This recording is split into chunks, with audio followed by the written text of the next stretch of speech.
যোৱা 20 তাৰিখৰ ৰাতি 11:30 বজাত আমাৰ বাইহাটা চাৰিআলি থানাত কামাণ্ডো বেটেলিয়নৰ পৰা এটা খবৰ আহে তেখেতসকলৰ এগৰাকী মহিলা লেন্স নায়ক আমাৰ পুলিচ তেখেতে ছুইচাইড কৰিছে নিজৰ থকা বেৰেক ৰুমত।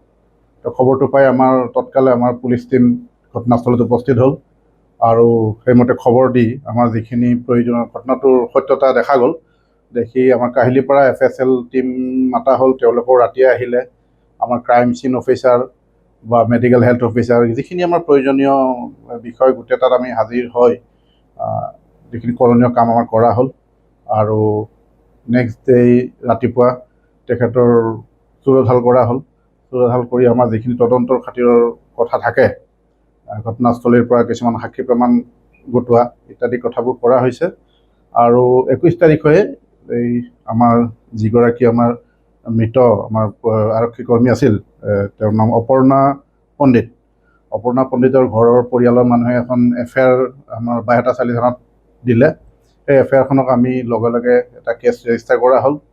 কেছ ৰেজিষ্টাৰ কৰি আমাৰ গোটেইখিনি ছিনিয়ৰ জ্যেষ্ঠ আমাৰ আৰক্ষী বিষয়াৰ কথাবোৰ অৱগত কৰি থকা হ'ল আৰু আমি সকলোৱে মিলি এই ঘটনাটোৰ গুৰুত্ব আছে আমি তদন্ত এটা ক্ষীপ্ৰতাৰে আগবঢ়াইছোঁ আৰু তদন্ত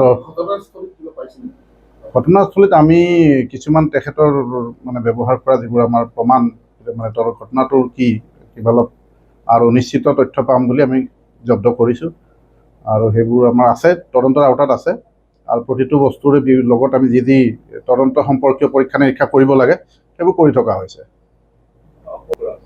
পৰিয়ালৰ তৰফৰ পৰা অভিযোগ তেনেকুৱাই আছে যে তেওঁ মানে যি কৰ্মক্ষেত্ৰত তেওঁ অলপ তাত আনকমফৰ্টনেছ পোৱা বুলি কৈছে আৰু অলপ তদন্তৰ কথা এইবোৰ যদি দুই এটা নাম আছে আমি নাম এনেকুৱা ৰাজহুৱাভাৱে কোৱাটো এই মুহূৰ্তত উচিত নহয়।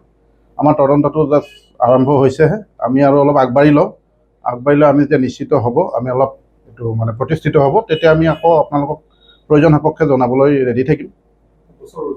গোচৰ ৰুজু হৈছে বাইহাটা চাৰিআলি থানাত। এইটো আমাৰ কেছ নম্বৰ 77 2026। যিকোনো খবৰৰ বাবে যোগাযোগ কৰক আমাৰ এই নম্বৰত 9181 307 2221।